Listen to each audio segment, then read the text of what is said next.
Welcome to my channel. You are watching Upcat Math Review, and in this video, let's talk about polynomial functions. First problem. The zeros of the polynomial function x cubed minus 5x squared minus x plus 5 are, so ayan, may mga options tayo, A, B, C, and D.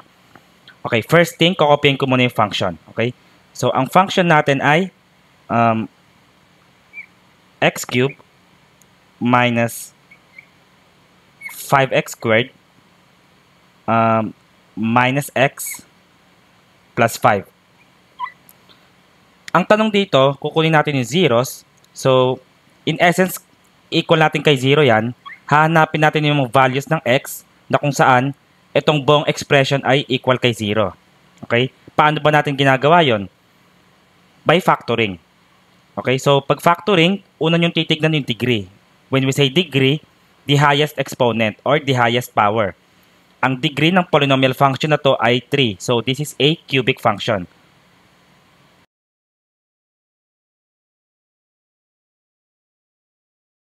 So, kapag cubic, ang gagawin natin ay factoring by grouping. Okay? Maraming pwede. Pwede kayong mag-rational root zero theorem dito, pero mas madali kung factoring by grouping. Okay, paano ba yon? So, ang gagawin natin, i-group natin to, itong first two terms, tapos itong the last two terms. Okay? And bakit natin sila ginugroup? Ilalabas natin yung kanilang greatest common factor. So, dito sa x cubed and 5x squared, ang greatest common factor niyan ay x squared. Okay? So, x squared. And then, may maiiwan sa loob. X cubed divided by x squared, subtract nyo ng exponents. 3 minus 2, so that's 1. Or simply x. Okay? Minus 5x squared divided by x squared, cancel out na lang yung x squared dyan. May iwan si 5. Okay? Next, dito ganun din. Maglalabas tayo ng greatest common factor. And we have to make sure na may parenthesis tayo dito mamaya na x minus 5 din. And kita natin dito, negative x plus 5 yan. So, kung ilalabas natin yung negative 1, like that, o mas maganda, wala na lang 1, understandable naman yan. So, negative, and then x minus 5. Pag dinistribute natin yung subtraction or yung negative times x, negative x, and negative times negative 5, positive 5. Okay? And kita nyo naman, meron tayong x minus 5, x minus 5. Ngayon, bakit natin kailangan yan? Ang sabi ko nga kanina, meron tayong 1 dito, or negative 1. So, in essence, ang factored form niyan ay x squared, to, and then minus 1, times this x minus 5.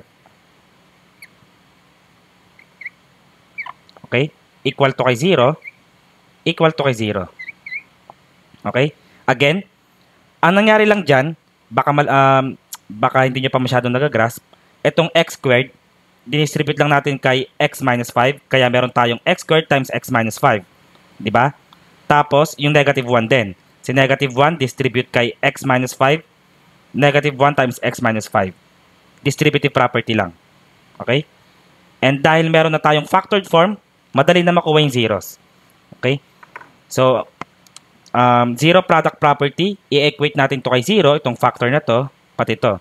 So, x squared minus 1 equals 0, and x minus 5 equals 0.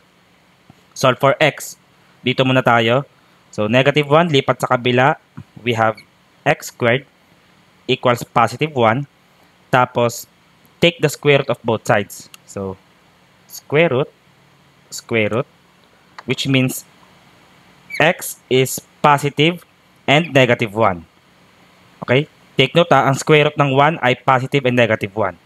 And then, dito naman, negative 5, lipat sa kabila, x is equal to 5. So, we can say that the zeros are positive 1, negative 1, and positive 5. So, it means the answer is option D. Iba lang yung arrangement ko, pero option D ang sagot.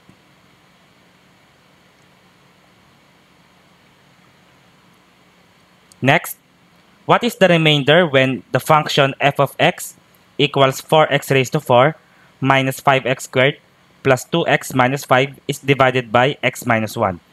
So, una, kokopyahin ko yung function. Meron tayong 4x raised to 4 minus 5x squared plus 2x minus 5. And ang gagawin daw natin, divide daw natin by the binomial x minus 1. And kailangan natin malaman yung remainder. So, i-apply natin dito yung remainder theorem. Okay? So, remainder theorem, anong ibig sabihin nun? So, remainder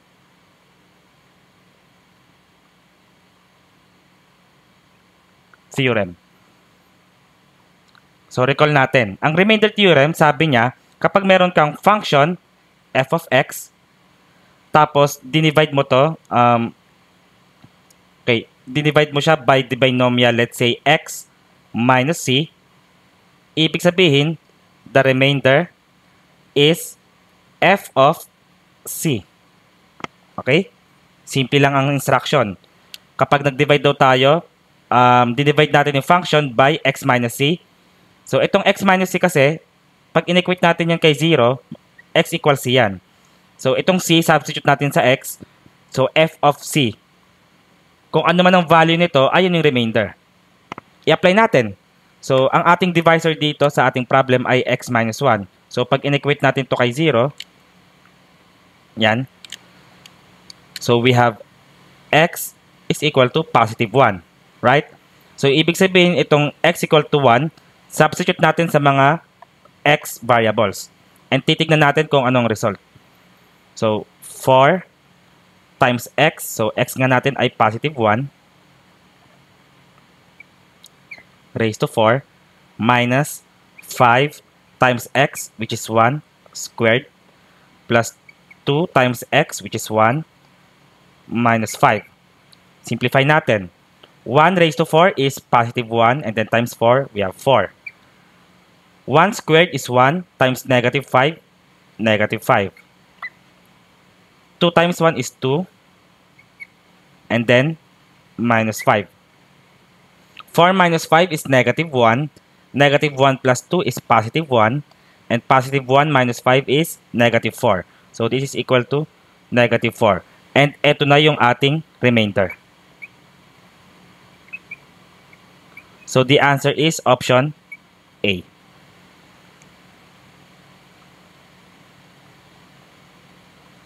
Next, if x cubed minus x squared minus 9x plus 9 equals 0, which of the following is not a root of the equation?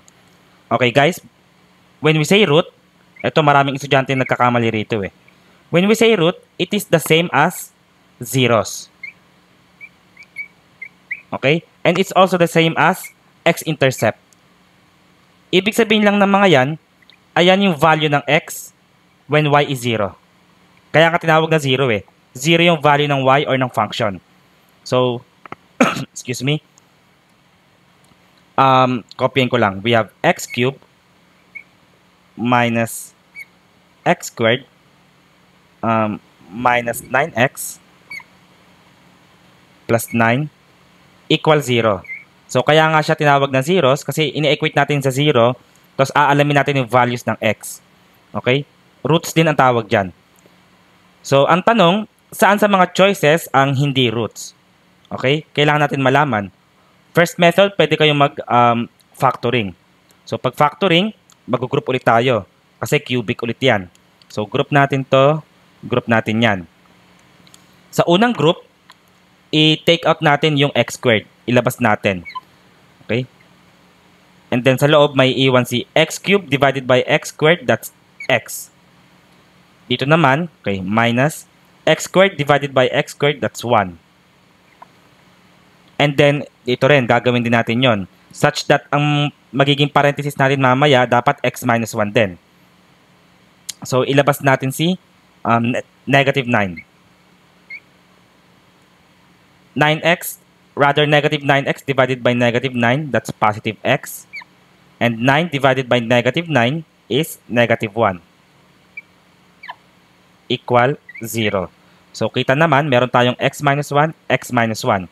And by the distributive property, x squared, ito, and then minus 9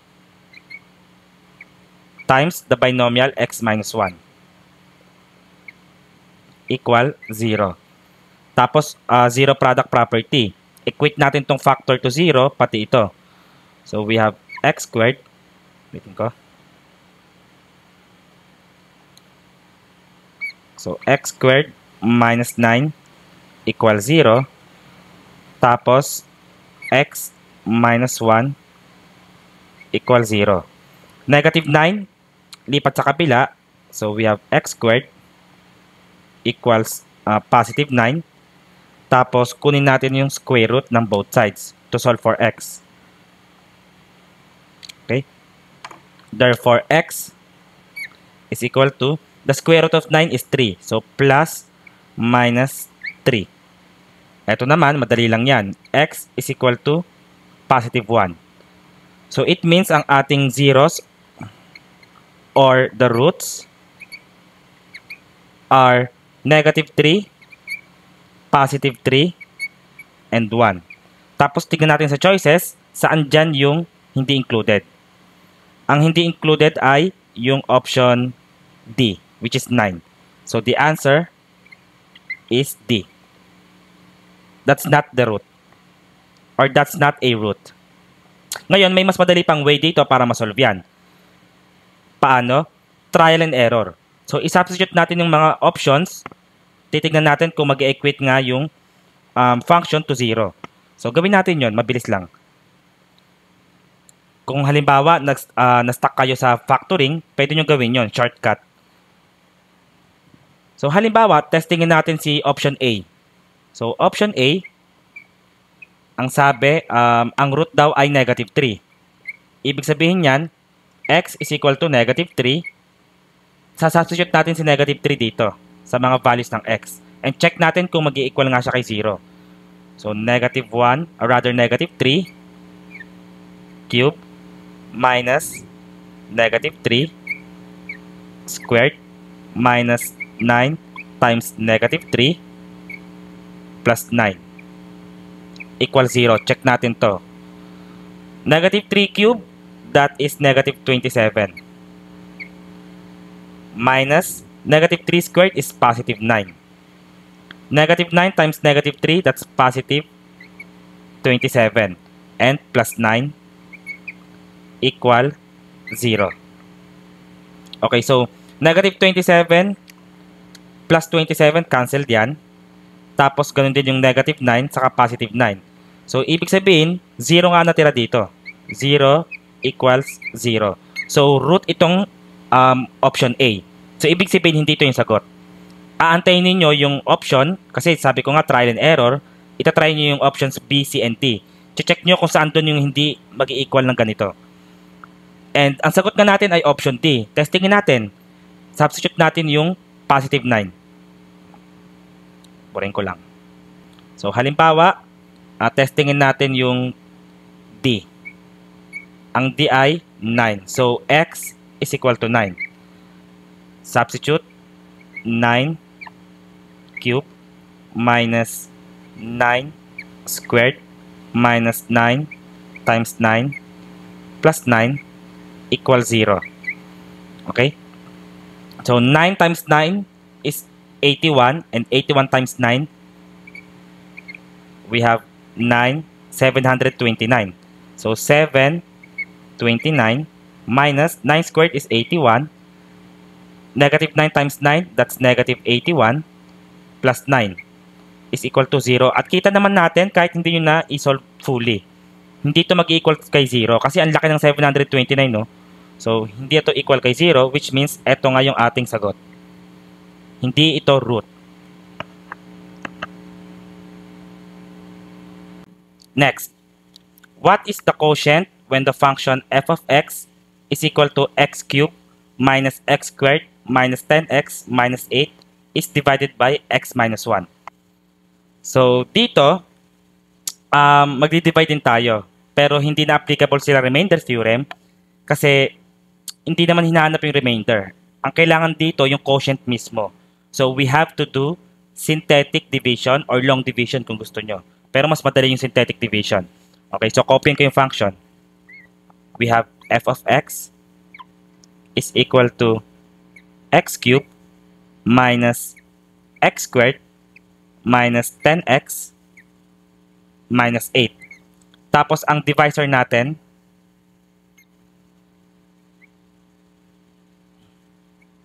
ay yung binomial na x minus 1. Okay? So, first step, para magkaroon tayo ng synthetic division, kailangan natin yung divisor natin. So, ang divisor natin, equate mo lang to kay 0 and solve for x. So, x is equal to positive 1. So, positive 1 right here. Tapos, isulat natin dito, horizontally, yung mga numerical coefficients. Starting from the largest exponent or the leading term. Ang coefficient nito ay positive 1, positive 1, negative 1, negative 10, negative 8. Again, positive 1, negative 1, negative 10, negative 8. Mag-synthetic division tayo.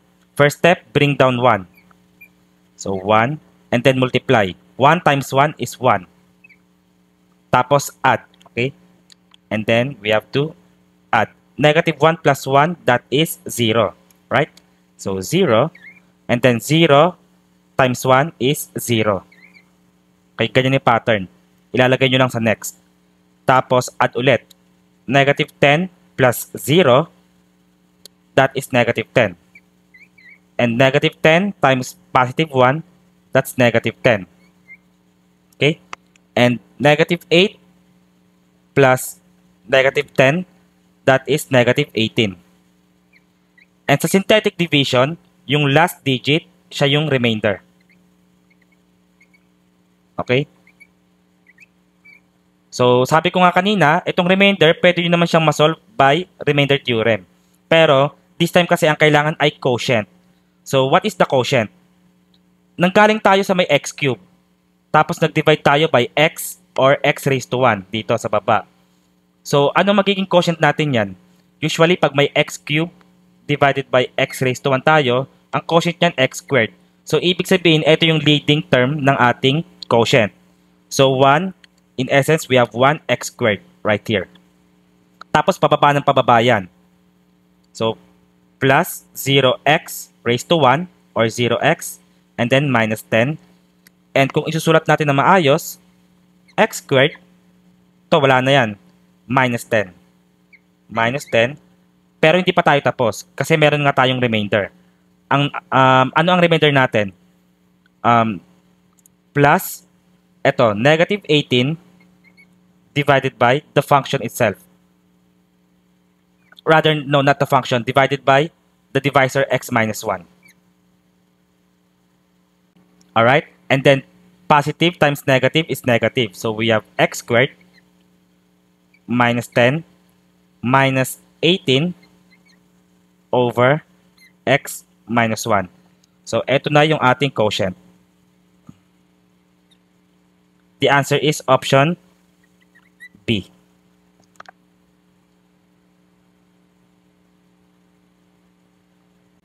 Find the horizontal and vertical asymptotes of the equation y equals 2x over 3x minus 1. So, copying ko yung function. Y equals 2x over 3x minus 1. Okay. So, when we say asymptotes, just in case na hindi kayo familiar, so halimbawa, meron tayong graph. Tapos halimbawa, ito yung ating rational function. Yan. And ganyan. Or ganyan. So, ang asymptote, ayun yung lines na kung saan yung ating function ay nag-a-approach pero hindi nag-touch or nag-cross. So, sa case na to, ito yung x-axis. Ayan yung ating horizontal asymptote. Kasi pwedeng horizontal ang asymptote, pwede ring vertical. May mga cases na ang graph ng function ay ganito. Ganyan. Tapos, ganyan. Meron tayong vertical asymptote naman. Okay? So, yung graph natin mag-a-approach pero hindi yan magta-touch or magko-cross. So, paano kinukuha yan? Okay, ganito. Sa vertical asymptote, madali lang. Pag vertical asymptote, kailangan lang natin kunin yung 0 ng denominator. That's it. So, ang ating denominator ay 3x minus 1. So, for vertical asymptote,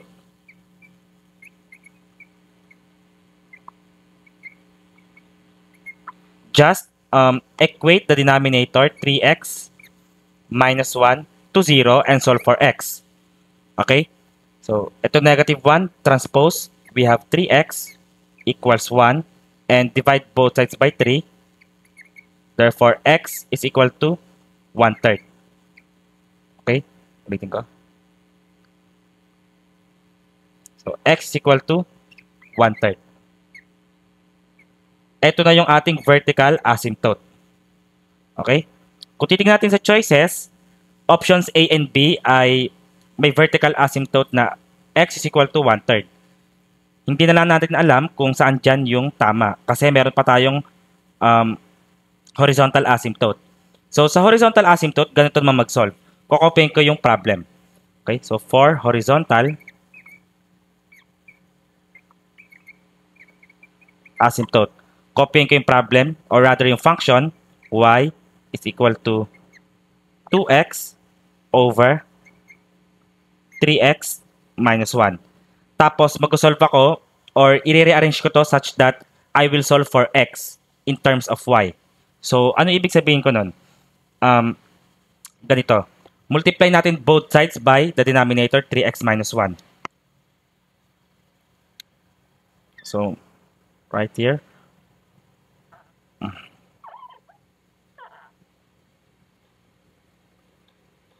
Multiply by 3x minus 1. Ito rin kabila. So, 3x minus 1. Okay? So, ibig sabihin yan, ito cancel na yan. Tapos, ito distribute natin. Y times 3x, so that's 3xy. And then, y times negative 1, that's negative y, is equal to 2x. Tapos, ilabas natin si, si 2x, transpose natin sa kabila. Tapos yung si negative y, transpose sa kabila. We have 3xy minus 2x equals positive y. Tapos, ilabas natin si x. Okay? So, pag tinake out natin si x, anong may iwan sa loob? 3xy divided by x is 3y. And negative 2x divided by x is negative 2. Equals y. And finally, divide natin both sides by 3y minus 2. So, ito cancel yan. Therefore, x, ito yung sinasabi ko, solve for x. X in terms of y. So, y over 3y minus 2. Okay. And that's only the first step. Ang second step, yung denominator nito, kagaya ng sa vertical asymptote kanina, i-equate natin to 0. So, 3y minus 2 is equal to 0. Negative 2, magiging positive yan sa kabila. So, 3y equals 2. And solve for y, divide both sides by 3. Therefore, y is equal to 2/3. So, eto na yung ating horizontal asymptote. Which means the answer is option B. So, the answer, I'm gonna write here, option B.